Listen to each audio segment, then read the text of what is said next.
Every day, somewhere in China, a machine generates force equivalent to stacking 200 fully loaded aircraft carriers vertically.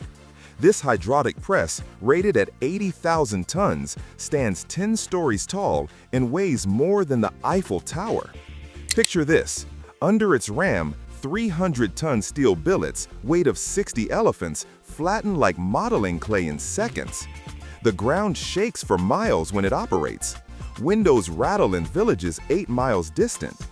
How does humanity create machines powerful enough to reshape mountains of metal? Why did Cold War superpowers race to build ever larger presses?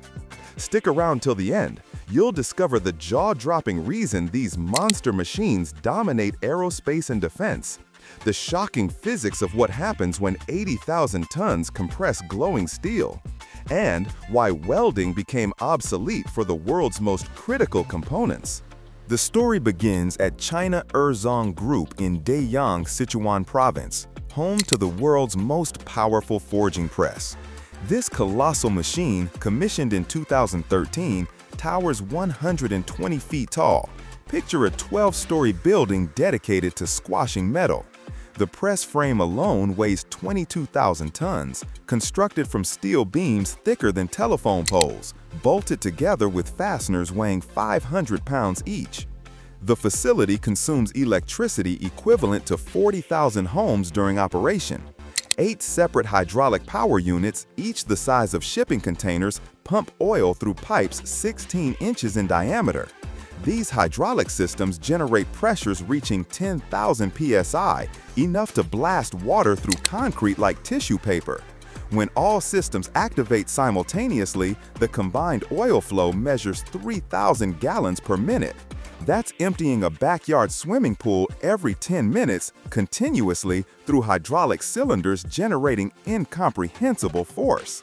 Next comes the press bed, a foundation descending 60 feet below ground level, deeper than 6-story buildings are tall. This isn't merely concrete, it's a geological anchor. Engineers excavated solid bedrock, then poured 8,000 cubic yards of reinforced concrete mixed with steel rebar, forming 3-dimensional cages.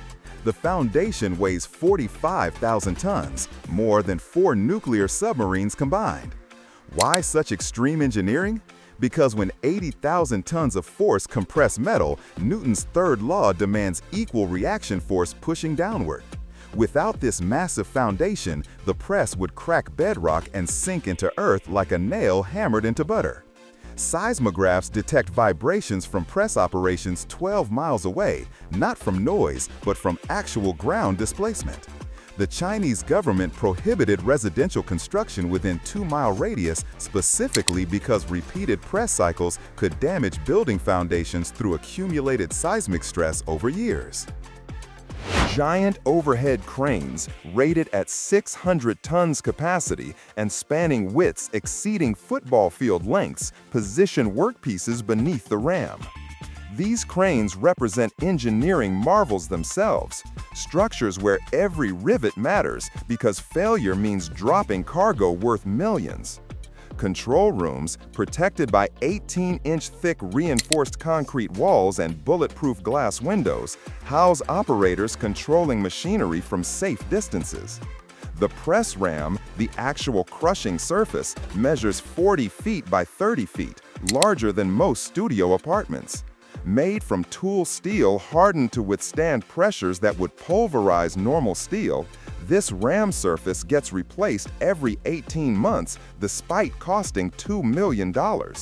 Replacing it requires 3 weeks of round-the-clock work using specialized welding techniques and stress relief treatments. Even with hardened steel, repeated impacts against 300-ton billets create microscopic cracks propagating until failure becomes inevitable. Now comes forging, industrial violence at physics-defying scales. Workers heat steel billets to 2,400 degrees Fahrenheit in furnaces consuming natural gas at rates measured in tons per hour. At these temperatures, steel glows brilliant orange and becomes plastic, deformable under pressure but not liquid. Picture clay that weighs more than locomotives and requires forces exceeding aircraft carrier displacement to reshape. Overhead cranes lower glowing billets onto the press bed with precision measured in inches, despite handling weights where inches of error cause catastrophic collisions. The ram descends at speeds reaching 20 inches per minute. Sounds slow until you realize 80,000 tons moving at any speed generates momentum requiring precise hydraulic control. One malfunction, one stuck valve, one pressure spike, and the ram becomes an uncontrollable projectile carrying enough energy to demolish the entire facility. The compression itself defies description. As the ram contacts glowing steel, metal begins flowing, literally flowing despite being solid. Under 80,000 tons of pressure, crystal structures collapse and reorganize. Grains elongate perpendicular to compression direction, creating oriented microstructures impossible to achieve through casting. The billet spreads outward, metal squeezing into die cavities with force sufficient to emboss details smaller than human hair thickness. This step is critical because forging aligns crystal boundaries, eliminates porosity, and creates grain flow patterns following component geometry. Cast parts contain random crystal orientations and microscopic voids. Forged parts exhibit continuous crystal structures and zero internal defects. That's the difference between components failing under stress versus components exceeding design specifications. Hydraulic systems monitor pressure continuously. Deviations exceeding 1% trigger automatic shutdown, because overpressure shatters dies costing millions, while underpressure produces weak forgings requiring scrapping. After initial compression, the workpiece requires reheating and multiple press cycles.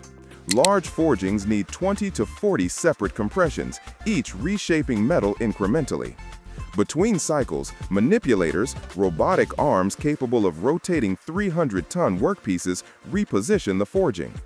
These manipulators exert forces exceeding 500 tons merely to rotate incandescent metal safely. Picture this: the forging process for a single large component spans 2 weeks.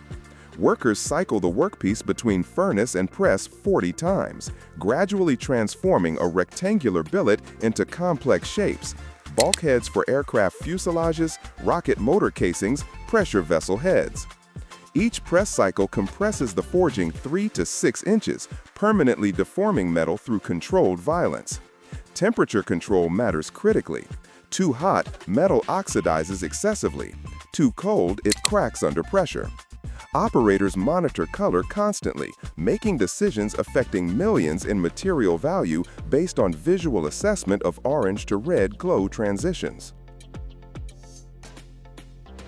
Quality control begins before forging even starts. Ultrasonic inspection systems scan billets, searching for internal defects invisible to naked eyes. Even microscopic inclusions, slag particles, oxide stringers, sulfide formations, become stress concentrators, causing catastrophic failure in finished components.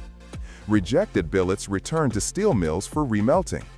After forging, dimensional inspection using laser scanning creates three-dimensional models accurate to thousands of inches across components 30 feet long. Metallurgical testing cuts samples from forging edges, examining grain structure through electron microscopy. Grain size, orientation, boundary spacing, all must meet specifications tighter than semiconductor manufacturing tolerances. Modern aerospace forgings require grain sizes smaller than 0.005 inches, with elongation ratios exceeding 10 to 1. Without precise microstructure control, components fail unpredictably during service, potentially causing catastrophic accidents. This technology race began during Cold War paranoia. In 1955, the Soviet Union commissioned a 75,000-ton press at Novokramatorsk specifically for forging submarine hulls and missile casings. American intelligence discovered this capability through spy satellite photographs showing the massive building housing it. President Eisenhower immediately authorized construction of matching presses. The Air Force Heavy Press program built 12 presses between 1956 and 1959, including twin 50,000-ton giants at Alcoa and Wyman Gordon. These presses enabled Boeing 707 and later jumbo jets. Without them, aircraft manufacturers couldn't produce wings large enough. The strategic logic was brutal. Whoever controlled large forging capacity controlled aerospace dominance. Nations without heavy presses bought components from competitors, creating national security vulnerabilities. China entered this arena late but decisively.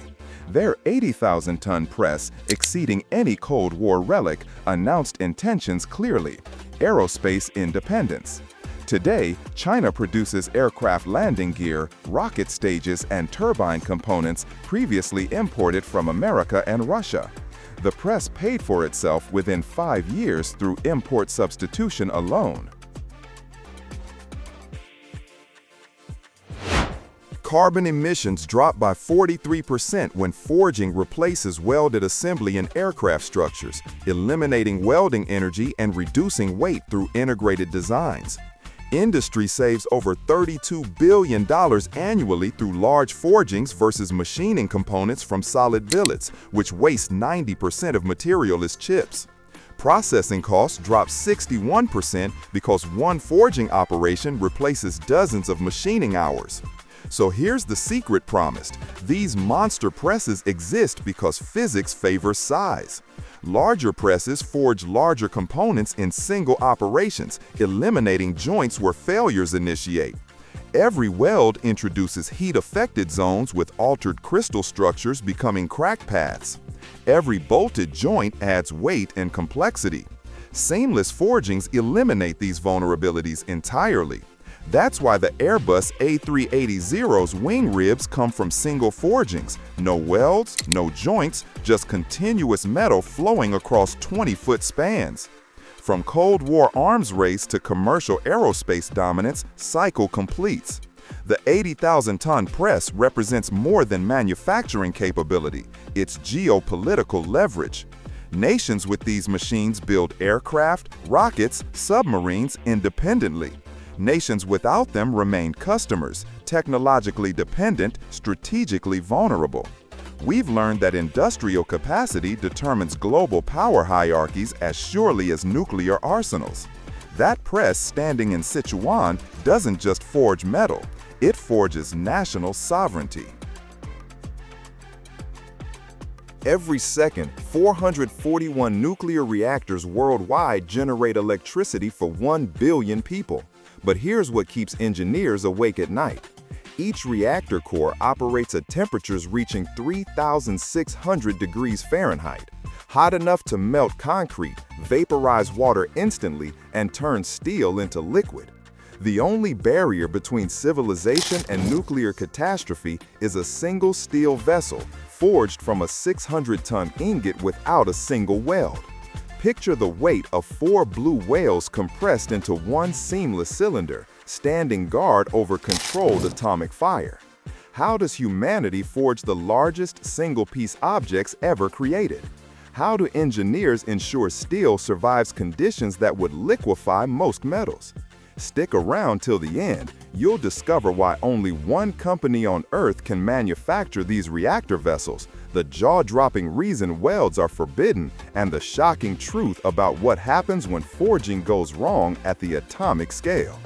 The story begins at Japan Steel Works in Muran, Japan, the only facility worldwide capable of forging complete reactor pressure vessels from single steel ingots. This monopoly isn't marketing, it's physics.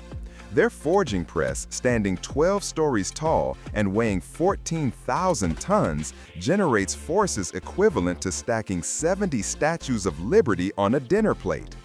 That's the mechanical advantage required to shape 600 tons of glowing steel.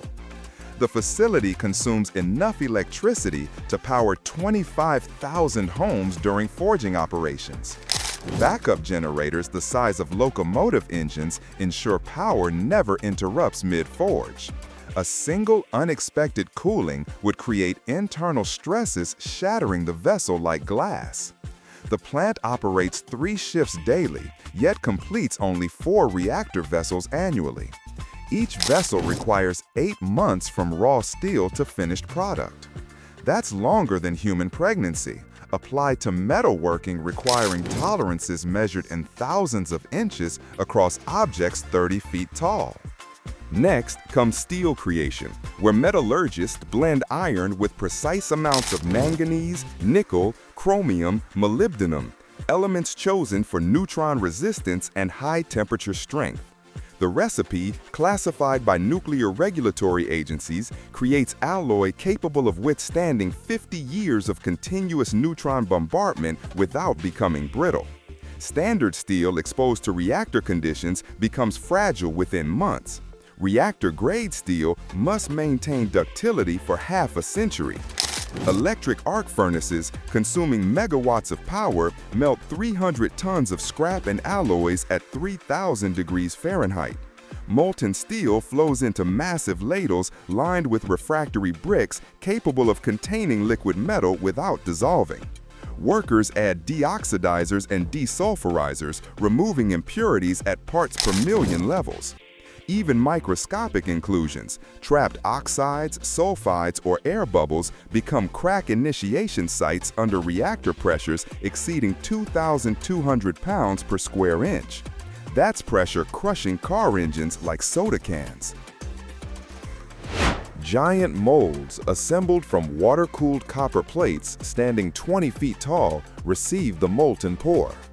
Liquid steel enters from bottom up through ceramic pipes, filling the mold cavity in controlled flow, taking 40 minutes. Technicians monitor fill rates continuously. Turbulence during pouring traps gas bubbles, creating voids. After filling, the ingot, now a glowing cylinder weighing 600 tons, solidifies over 72 hours under computer-controlled cooling. This cooling phase determines everything. Cool too fast, thermal stresses create internal cracks invisible to naked eyes but catastrophic under reactor operation. Cool too slow, large crystals form, weakening the structure. Thermocouples embedded throughout the mold measure temperature at 300 points simultaneously. The ingot shrinks 5 inches in diameter while cooling, enough movement to crack the mold if thermal expansion isn't calculated precisely. Workers strip the mold after 3 days, revealing a steel cylinder glowing dull red at 800 degrees. Now comes forging, the ancient art of shaping hot metal, scaled to industrial extremes. The 600-ton ingot, reheated to 2,300 degrees Fahrenheit in furnaces large as houses, glows brilliant orange. At these temperatures, steel becomes plastic, not liquid, but deformable under immense pressure. Picture clay that weighs as much as a jumbo jet. Overhead cranes operating at weight limits requiring structural reinforcement throughout the building lift the glowing ingot onto the press bed. The press ram, a solid steel cylinder 6 feet in diameter, descends with force exceeding 14,000 tons. That's pressure equivalent to balancing 30 fully loaded Boeing 747s on a car hood. Under this incomprehensible force, 600 tons of steel deforms, spreading like bread dough, forming into a thick-walled cylinder. Each press cycle compresses the ingot 3 inches, then retracts. The process repeats hundreds of times over weeks. The forging process requires balletic precision at colossal scale. After each press cycle, massive manipulators rotate the workpiece 7 degrees. Computer systems track rotation angle to within 0.1 degrees. Because uneven forging creates thickness variations leading to stress concentration, the ingot must be reshaped uniformly, ensuring wall thickness varies less than 1% across the entire vessel. This step is critical because reactor vessel integrity depends on grain structure. Each press cycle compresses and elongates metal crystals, aligning them perpendicular to stress directions. This crystallographic texture increases strength 30% over cast steel. Between press cycles, the workpiece returns to furnaces for reheating. Temperature drops to 1,800 degrees during forging, making steel too stiff to deform further. The ingot cycles between press and furnace 60 times, spending cumulative hours at extreme temperatures requiring constant atmospheric monitoring to prevent oxidation. After rough forging establishes basic geometry, precision machining begins. The forged cylinder, now weighing 450 tons after material redistribution, moves to vertical lathes with cutting surfaces 20 feet in diameter. Carbide tools, costing thousands of dollars and lasting mere hours, remove steel and continuous spiral cuts. Metal shavings, glowing red from friction heat, pile like metallic spaghetti. Picture this. Machinists target wall thickness of 8.7 inches with tolerance of plus or minus 0.05 inches. That's maintaining consistency thinner than a penny across surfaces 40 feet in circumference. Ultrasonic sensors scan continuously, creating three-dimensional maps of wall thickness. Any thin spot becomes pressure concentration point, and at 2,200 psi operating pressure, stress concentrations cause catastrophic rupture.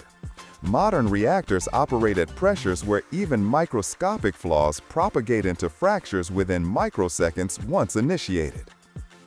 Quality control transcends normal manufacturing standards, entering realm of nuclear safety protocol. Ultrasonic inspection systems, using sound waves at frequencies beyond human hearing, detect internal flaws smaller than grains of rice. Technicians scan every cubic inch of the 450-ton vessel, searching for voids, inclusions, or crystal boundary irregularities. This inspection process alone takes 6 weeks of round-the-clock work. Next comes stress relief heat treatment at 1,100 degrees for 48 hours. This annealing process allows internal stresses from forging to dissipate through autolytic diffusion. Without stress relief, residual tensions from manufacturing cause cracks years later during operation.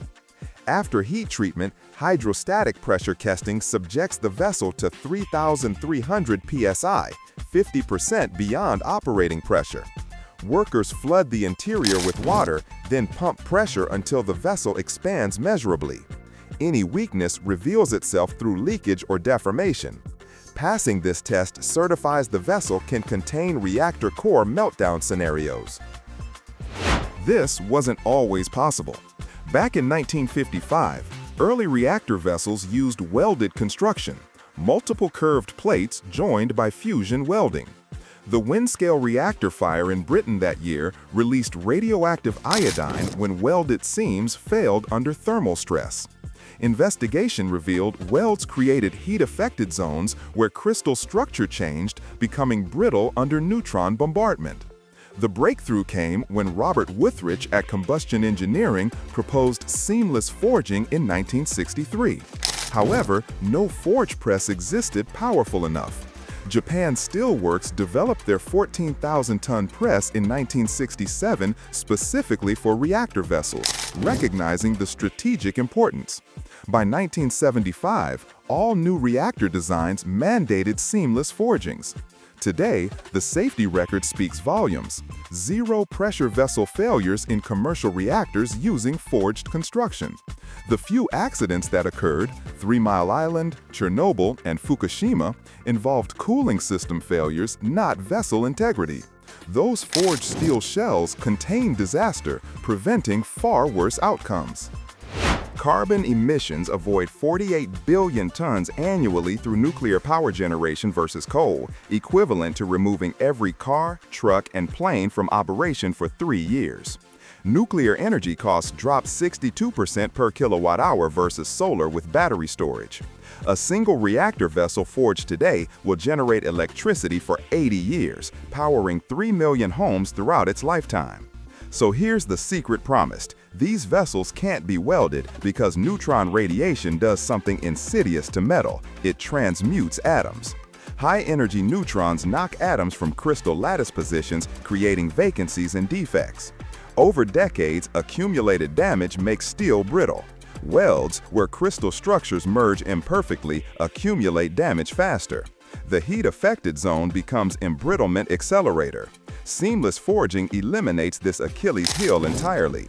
Every atom in the vessel exists within continuous crystal structures aligned through forging. There are no boundaries to fail, no weak points to fracture.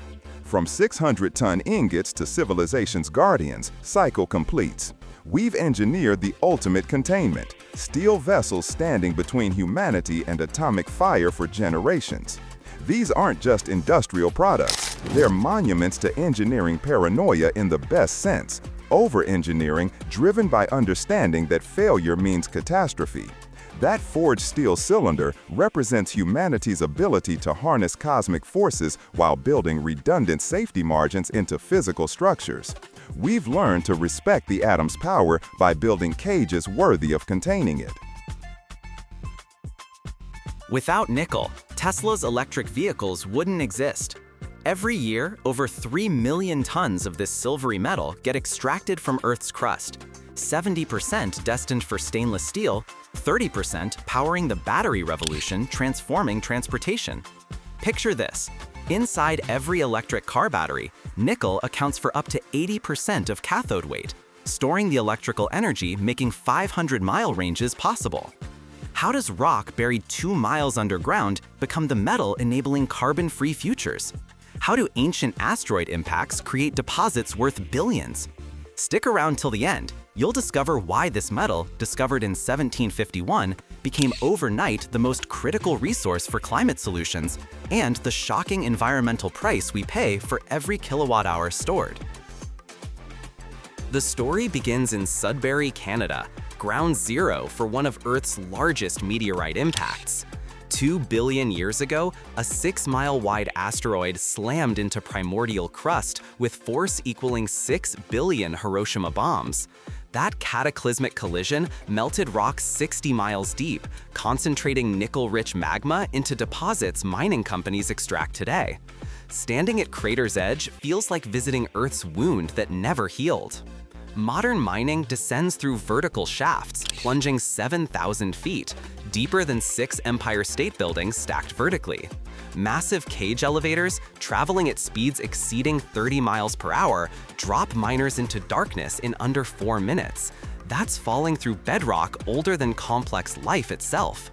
Underground, temperatures reach 120 degrees Fahrenheit from Earth's geothermal heat, requiring industrial air conditioning, pumping cold air through 40-mile tunnel networks.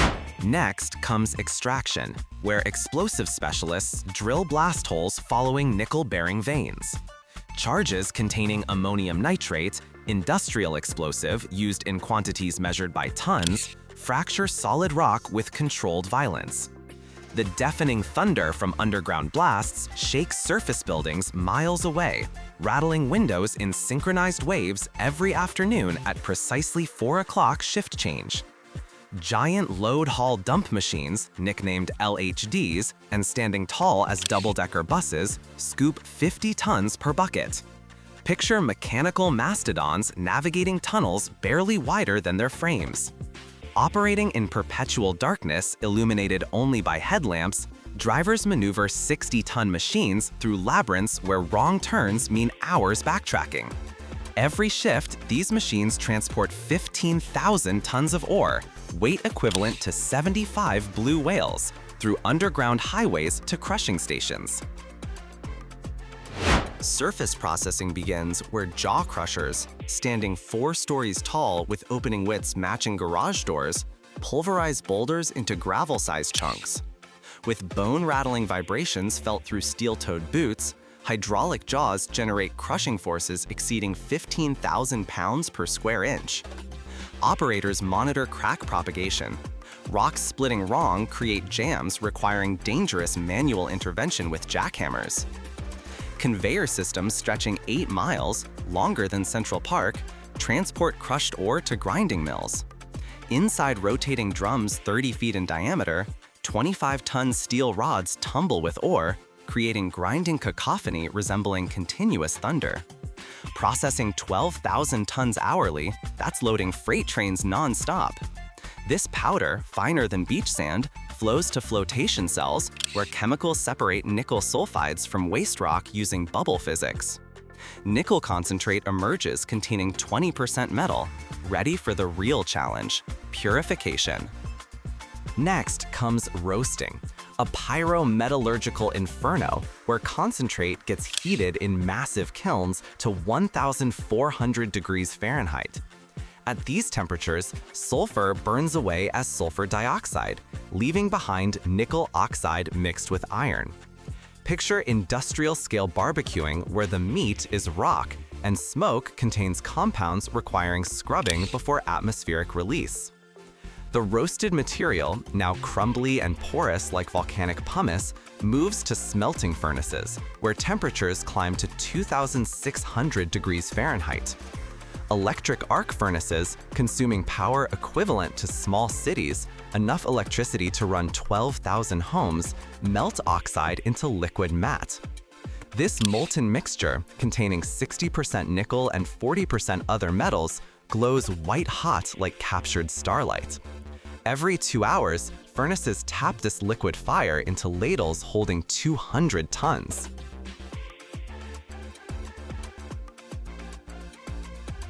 The purification process intensifies with converting, where oxygen blasted through molten matte at supersonic speeds burns away remaining sulfur and iron. Massive Peirce-Smith converters, rotating horizontal cylinders 40 feet long, operate like blast furnaces lying sideways. Inside these rotating drums, chemical warfare occurs. Oxygen attacking sulfur bonds, creating temperatures hot enough to vaporize copper. This step is critical because timing determines purity.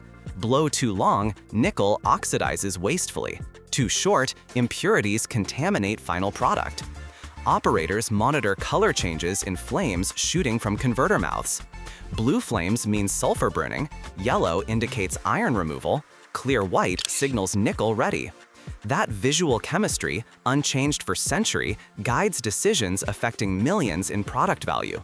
After converting, nickel matte achieves 78% purity, but battery manufacturers demand 99.9%. After converting, the real magic begins, electro-refining.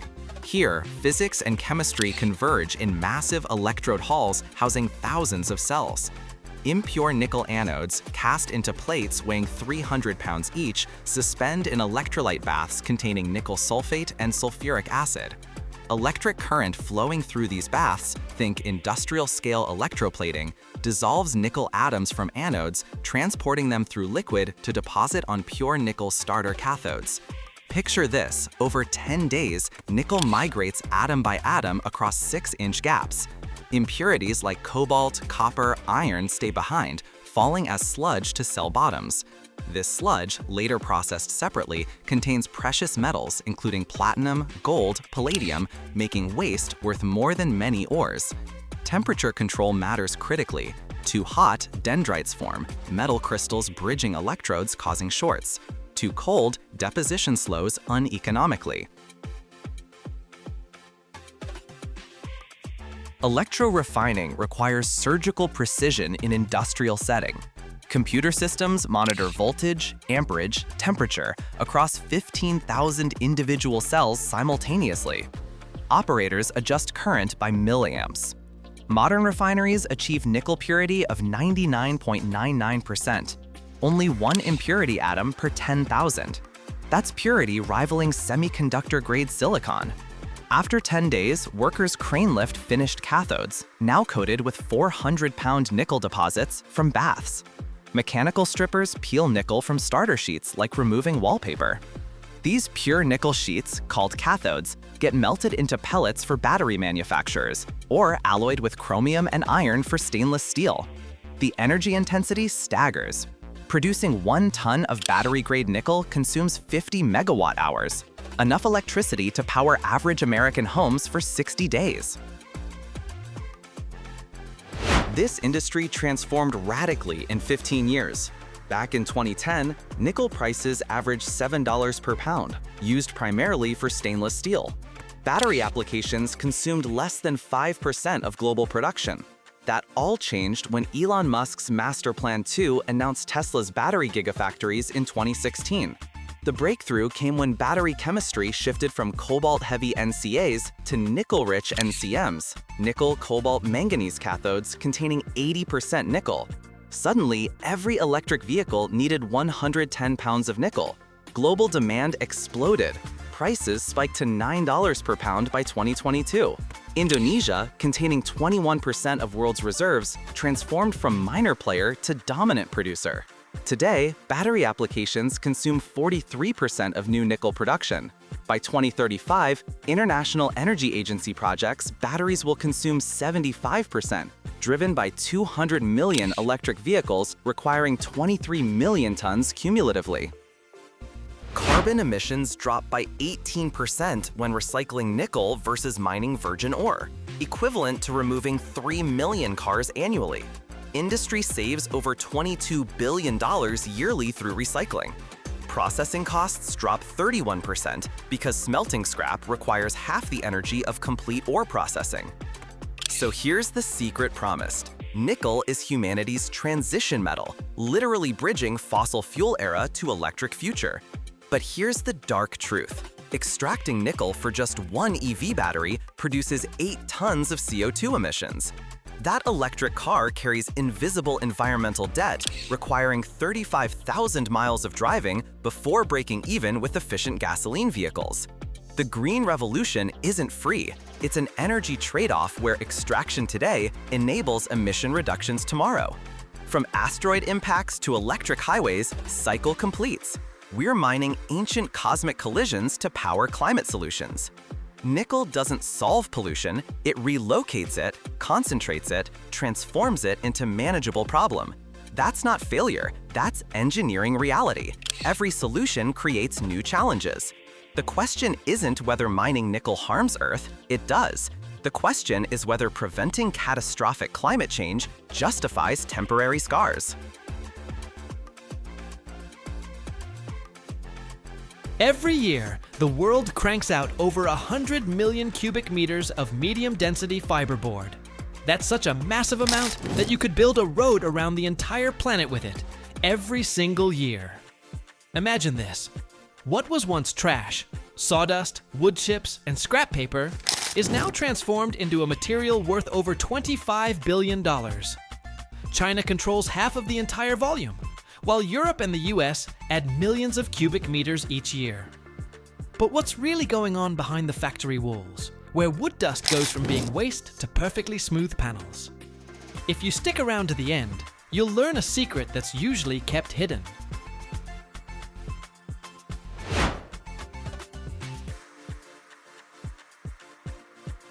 The foundation for medium-density fiberboard isn't whole logs, but what used to be considered rubbish: sawdust, wood chips, offcuts, and even old scrap paper.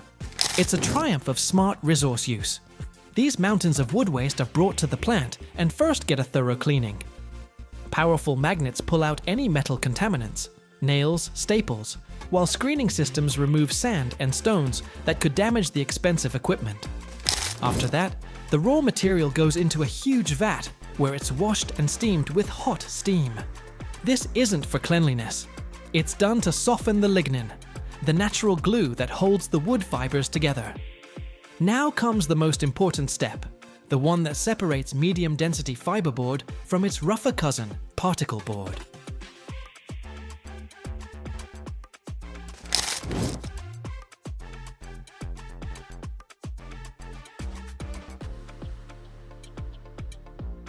The prepared, softened wood chips are fed into a machine called a defibrator, or refiner. Imagine two giant metal plates, like millstones, spinning towards each other at enormous speed. On their surfaces is a complex pattern of sharp ridges and grooves. The wood mass gets caught between these discs, and they literally comb it apart into its tiniest components, tearing it into individual wood fibers. This isn't shavings anymore. It's something like a fluffy, moist cotton or wood flour. We've just deconstructed the wood down to its basic building blocks. Next, this fibrous mass needs to be dried. But it has to be done very quickly before the fibers start to stick together. So they're blown into a long, hot tube dryer.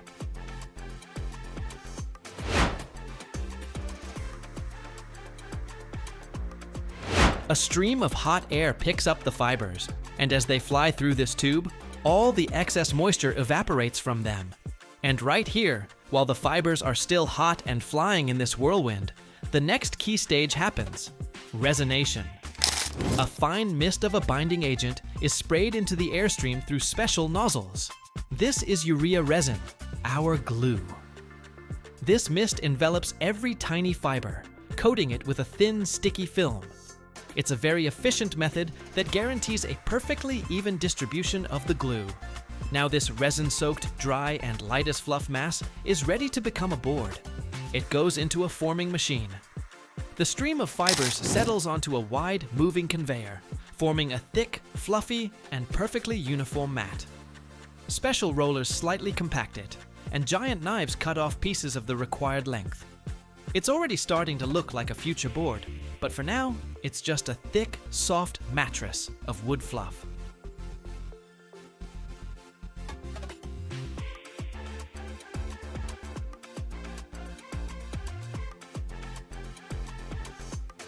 And now comes the climax: hot pressing. This fluffy mat rolls into a giant press. This can be either a multi-opening press that squeezes a whole stack of boards at once, or a continuous press that looks like giant moving tracks. And here, our mat is hit by two powerful forces at the same time. First, colossal pressure. The press plates squeeze our fluffy mattress with hundreds of tons of force, reducing its thickness several times and squeezing out all the air. The wood fibers are pressed tightly against each other, forming an incredibly dense structure. Second, a high temperature of 400 degrees Fahrenheit. That's 200 Celsius. This heat does two things. It activates the resin, causing it to polymerize and permanently glue the fibers into a single solid block. And at the same time, it evaporates any remaining moisture, which escapes from the board as hissing steam. After a few minutes in this steel embrace, the fluffy mat transforms into a hard, dense, perfectly flat, and still very hot board of medium density fiberboard.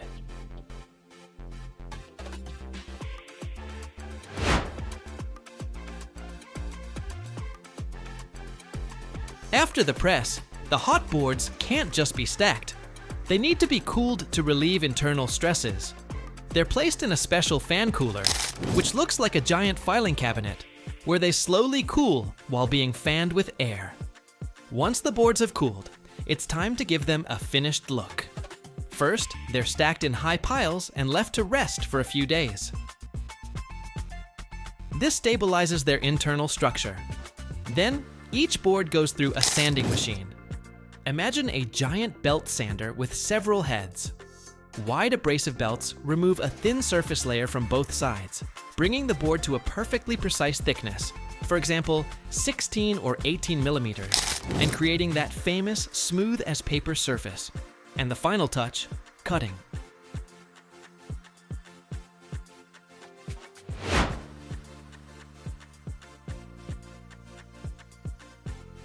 Huge saws cut the large industrial boards into standard commercial formats. After this, each batch goes through strict quality control. Its density, strength, thickness, and surface quality are checked. The finished, perfectly smooth boards are labeled, packaged, and sent to furniture factories, where they will become the foundation for elegant and stylish items in our homes, silently demonstrating the noble path that ordinary wood dust can travel. The global market for medium-density fiberboard is a giant machine that turns over more than $25 billion a year. And this machine has no plans of stopping. Forecasts say it will grow by 6% every year. That means the demand for this smooth material is just insane. So who's the head chef in this kitchen? The undisputed king is China. It produces over 50% of all the medium-density fiberboard in the world. But Europe is no slouch either, with powerful players like Germany, Poland, and Turkey producing millions of cubic meters of high-quality board. Now for the volume. Every year, about 100 million cubic meters of medium-density fiberboard are produced worldwide. That number is so huge, it's impossible to imagine. Let's try. Picture a road. If you took all that medium-density fiberboard and built a road 10 meters wide, and 25 centimeters thick, you could wrap that road around our entire planet at the equator every single year. It's an endless stream of material being turned into furniture, doors, and panels for our homes.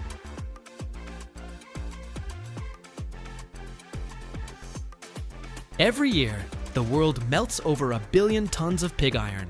But where does all that fiery metal come from? Imagine a giant furnace as tall as a 35-story skyscraper that never sleeps. Its guts glow like the Earth's core, and the temperature hits 3,600 degrees Fahrenheit. That's 2,000 Celsius. This is a blast furnace. They don't just melt metal here. They give birth to the heart of industry. But there's a secret that only the guys standing at the tap hole know. If you stick around to the end, you'll find out what's really happening in the center of this burning fortress, and why it changes everything. Imagine a colossal tower, taller than a 35-story skyscraper. The ground beneath your feet vibrates slightly from its relentless work, and the air is filled with a hum, like the breathing of a giant beast. At night, its top glows, pushing back the darkness. This is a blast furnace, a massive vertical smelter where 24 hours a day, 7 days a week, the magic of turning ore into metal happens non-stop. Why blast furnace? The name comes from the process itself, and it's no accident. The whole secret to a blast furnace is the constant blast of incredibly hot air that fuels the fire and kicks off all the necessary reactions. If you were to slice a blast furnace open, you'd see it looks like a stretched out bottle. Every part of it has a name and a purpose. The walls of the furnace are lined with special refractory bricks, capable of withstanding temperatures that would melt solid rock. This is a true fortress, built to tame fire itself. So what do they feed into this fiery throat? The process is like cooking from a very strict recipe. The mix of ingredients loaded into the furnace is called the charge. Here are its main components: iron ore, fuel, coke, and fluxes. These three ingredients are loaded into the furnace in precisely measured layers. A layer of coke, then a layer of ore with fluxes, then coke again, and so on. Every few minutes, a new batch weighing tens of tons is sent into the furnace. The iron ore is the foundation of it all. They usually don't just use raw ore dug from the ground, but specially prepared sinter or pellets. These are baked clumps of fine ore, or rolled balls of ore concentrate. The main goal is to have as much iron oxide in the raw material as possible, from which the oxygen will later be ripped out. Coke is coal that's been cooked in special ovens without access to air. After this treatment, it becomes strong, porous, and burns with an immense amount of heat. But that's not its only role. The carbon that makes up coke is the real magician that turns ore into metal. The flux is most often ordinary limestone. Why is it needed? The ore and coke always have useless impurities, so-called gangue. The limestone helps to bind these impurities, forming an easily meltable slag. So, the charge is loaded. What's next? This is where it gets interesting. Two streams move towards each other. From the top, the layers of the charge slowly descend, and from the bottom, a hurricane of superheated gases rushes up to meet them. It all starts at the bottom, in the hearth. Through special pipes called tuyères, air heated to a scorching 2,200 degrees. Fahrenheit, 1 to 200 Celsius, is blasted into the furnace under huge pressure. That's hotter than volcanic lava. Meeting the red-hot coke, the oxygen in the air instantly ignites. The temperature in this zone skyrockets to 3,600 degrees Fahrenheit, 2,000 Celsius. This creates carbon dioxide. But as it rises higher and passes through new layers of coke, it turns into another gas, carbon monoxide. And this gas is the real oxygen thief.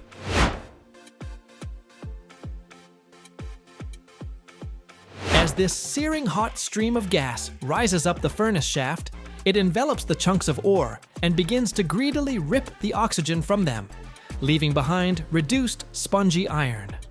The reduced iron continues its journey downward into hotter and hotter zones. It passes through the glowing layers of coke and, like a sponge, begins to soak up its carbon. And here's where something amazing happens.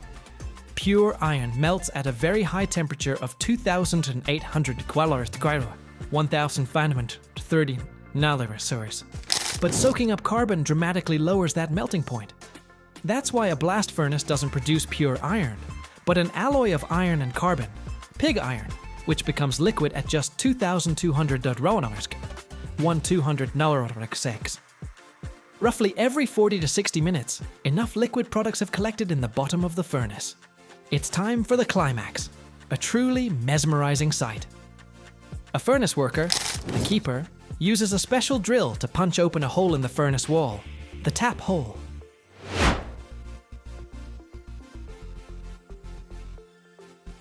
First, they tap the slag. It's lighter than the iron, so it floats on top. It's a molten, lava-like mass that flows into special ladles. And then they open the iron tap hole, and a dazzling, sparking stream of molten metal erupts with a roar. This is the River of Fire. The temperature of this stream is around 2,700 degrees Fahrenheit, 1,500 Celsius. It flows down special troughs, bathing everything around in a blinding light, and fills giant ladles that look like railway tankers. Each of these ladles holds hundreds of tons of liquid metal. From here, the pig iron will be sent to its next stage, either poured into molds, or, more often, sent for further processing into steel. A blast furnace is an amazing operation that produces more than just pig iron. The byproducts are just as important. The blast furnace slag, which we've already mentioned, becomes a valuable raw material for making cement, building blocks, and road aggregate after it's cooled and crushed. The blast furnace gas that comes out of the furnace isn't just released into the atmosphere. It's cleaned of dust and used as fuel to heat the very same air that's blasted back into the furnace. It's a closed-loop system that makes the process more economical. Without a doubt, metallurgy is a serious challenge for the environment. However, modern technologies are constantly evolving. When blast furnaces are modernized, powerful filters and cleaning systems are installed to capture dust and harmful gases. Scientists and engineers around the world are working on creating green technologies, like using hydrogen instead of coke, to make metal production cleaner. But for now, the blast furnace remains the king of metallurgy. And every time you see a bridge, a skyscraper, or a train, remember these fiery giants and the people who tame rivers of fire to give the world a strong and reliable foundation. For 75 years, from the late 19th century to the 1970s, the USA was the undisputed world leader in the production of pig iron, steel, and rolled products.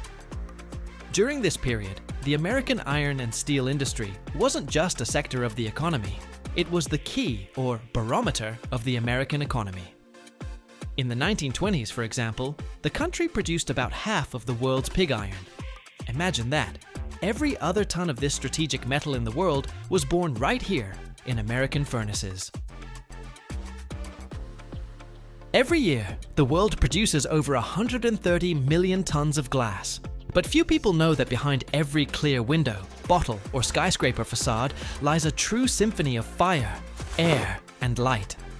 Imagine a river of molten sand flowing over a mirror of tin, giving birth to perfectly flat sheets of glass so smooth they can reflect the clouds.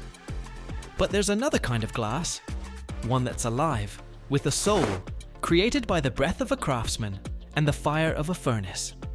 Stick around to the end, and you'll see how ordinary sand travels through a 3,000-degree journey to become the transparent marvel our world is made of.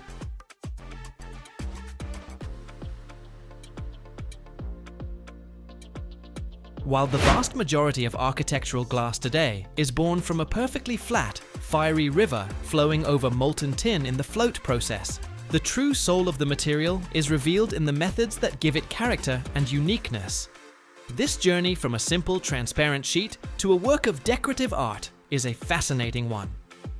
To create glass with individuality that carries the mark of a human touch, craftsmen still turn to techniques that have existed for centuries. A glassblower dips his long, hollow pipe into a furnace where a mass of sand and other minerals boils at 2,000 degrees Fahrenheit. He gathers a honey-like ball of glowing glass on the end of the pipe and, skillfully rotating it, begins to blow air into it. The initial bubble, born from his breath, gradually transforms into an elongated, shining hollow cylinder.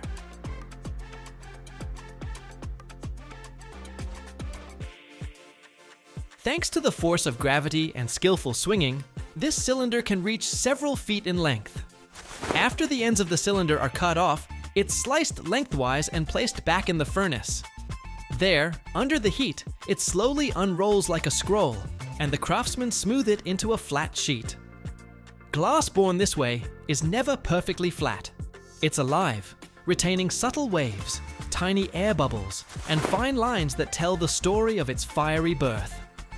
This glass has a watery, organic quality that can't be replicated by a machine. But the creation of unique glass doesn't stop at forming the sheet itself. Other methods transform ordinary sheets into complex decorative elements.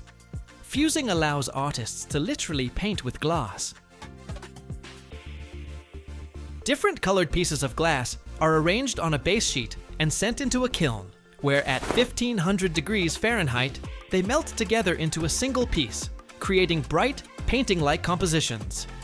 Closely related is the process of slumping, or bending, where a flat sheet of glass is heated until it becomes soft and sags under its own weight, taking the shape of a ceramic or metal mold placed beneath it. This allows for the creation of curved panels and three-dimensional glass sculptures. Modern technologies add even more possibilities. Lamination allows for baking colored films, fabrics, or even thin sheets of metal between two layers of glass, creating endless variations of color and texture. Sandblasting and chemical etching remove the top layer of glass, making it matte and creating intricate patterns on its surface, from simple geometric shapes to photorealistic images. In this way, by combining ancient crafts with cutting-edge technology, modern production transforms simple glass into an expressive architectural material capable of shaping light, color, and space. In today's world, where tons of used glass containers are collected daily, the journey from the recycling bin to a new bottle isn't just remelting. It's a high-tech odyssey driven by computers and light. Imagine a mountain of crushed glass, dozens of feet high, where clear, green, and brown shards are mixed with labels, caps, and ceramic contaminants. Turning this chaos into pure raw material is a job for a whole complex of smart machines. It all starts with mechanical crushing, where steel hammers turn bottles and jars into fragments a few inches in size. This stream of glass, like a moving river, embarks on a journey through a labyrinth of sorting systems. First, powerful magnetic separators pull out any steel contaminants, and then eddy current systems literally shoot aluminum caps and foil into separate containers. Powerful blasts of air blow away light paper labels and plastic residue. But the hardest task is yet to come. Removing impurities that are almost identical to glass in weight and size, like pieces of ceramic, stone, or porcelain. These enemies of glass don't melt at standard temperatures and turn into defects in new products, so their removal is critically important. This is where optical sorting comes into play. The glass fragments are accelerated on a conveyor belt to high speed and fly through a scanning zone. For a split second, each fragment is illuminated by a bright light, and high-speed cameras take hundreds of pictures. A computer system, with lightning speed, analyzes the images, identifying foreign bodies by their transparency, structure, and shape. As soon as the system spots an opaque piece of ceramic, it instantly calculates its trajectory and commands a battery of air jets. A precise, sniper-like puff of compressed air knocks the unwanted element out of the mainstream, sending it to waste. This process is repeated thousands of times a minute. At the same time, an equally important sorting by color takes place. The same optical systems analyze the spectrum of light passing through each fragment. The machine distinguishes between crystal clear, rich green, and deep brown glass. Depending on the set program, the system can, for example, select only clear glass, knocking out all colored fragments with air jets, or separate the stream into 3 distinct color fractions. The result is a perfectly clean, color-sorted raw material, cullet, ready for a new life without any loss of quality, which is the pinnacle of the modern circular economy. This raw material can then be used to make flat glass. The birth of modern flat glass is a symphony of fire and precision, a spectacular process that turns ordinary raw materials into perfectly transparent sheets. It all begins in a massive melting furnace, the fiery heart of the plant that runs continuously for years. Into this furnace, which resembles a lake of molten fire, a carefully measured mix, or batch, is loaded, consisting of pure quartz sand, soda ash to lower the melting temperature, and limestone for stability. A significant amount of cullet, or crushed recycled glass, is added to this to help speed up the melting process. Inside the furnace, at hellish temperatures approaching 3,000 degrees Fahrenheit, these solid components slowly transform into a uniform, viscous liquid. The melting process is strictly controlled to ensure all particles are completely dissolved and gas bubbles are removed, creating a flawlessly pure melt. From the furnace, this stream of glowing orange molten glass, resembling a river of lava, flows smoothly into a bath of molten tin.